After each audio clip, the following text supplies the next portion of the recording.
Glenn, I want to dive now into the foreign policy portion of our discussion here. Joe Biden seems hell-bent on sending even more and more money overseas. He just asked for $24 billion additional dollars to be sent to Ukraine to continue this very, very dangerous vertical escalation proxy war. Glenn, break down this latest news and the significance of the danger here during this transition period.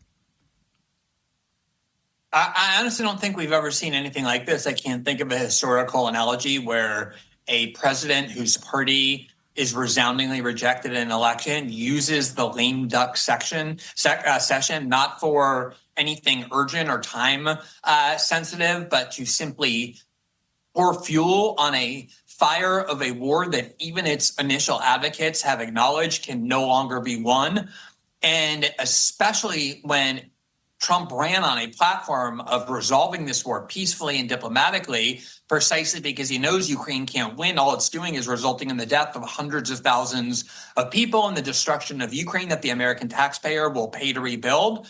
To watch Biden not just send more money out, but authorize the use of ATACMS missiles to strike deep inside Russia when that requires the active involvement of U.S. or NATO military and other escalatory acts seems very much designed to prevent the next administration, the Trump administration, from fulfilling the promise it made to the American people that they accepted of resolving this war diplomatically. And it's incredibly dangerous. Russia has the largest nuclear stockpile on the planet. They regard Ukraine as their neighboring country and therefore of vital interest to their national security. And Washington has been playing this bizarre game from the start where they seem to view the risks as trivial and are willing to trifle with them for very trivial reasons.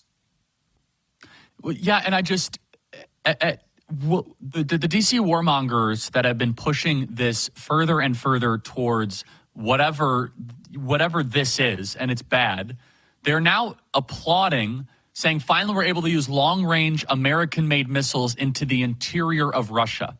Let me ask you from your reporting, Glenn, how are the Russian politicians and the Russian people viewing this? Because we never get the Russian side of the story in American media. Are they viewing this as an act of aggression, as they should, by the way?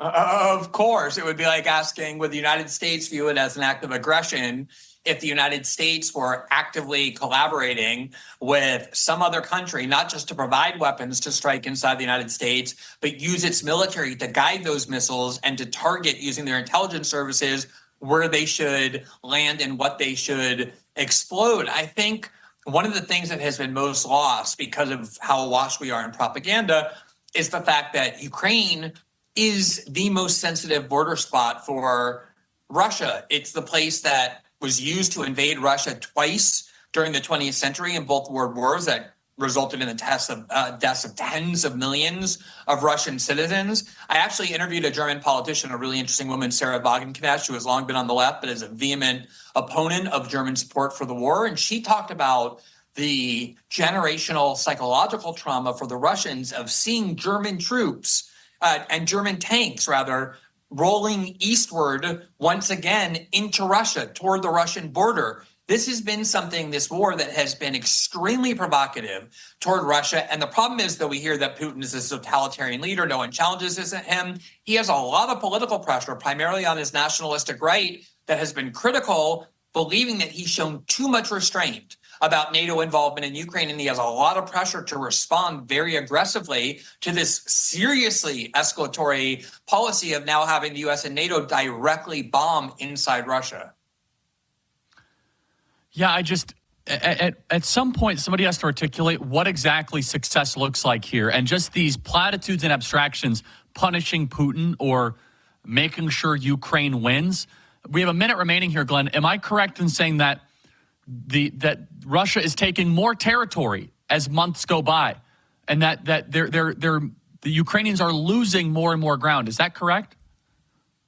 Yeah, nobody doubts that the Russian front line is expanding westward. Nobody doubts that Ukraine has zero chance. The problem is NATO defined victory from the start in a very unrealistic way, expelling every Russian troop from every inch of Ukrainian soil, including Crimea, and the Russians would never permit that. And now the U.S. knows that's the outcome, and they're going to have to accept the humiliation of defeat.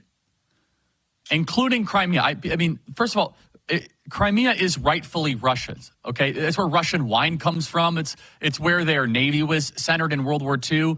I mean, these people are pathologically insane.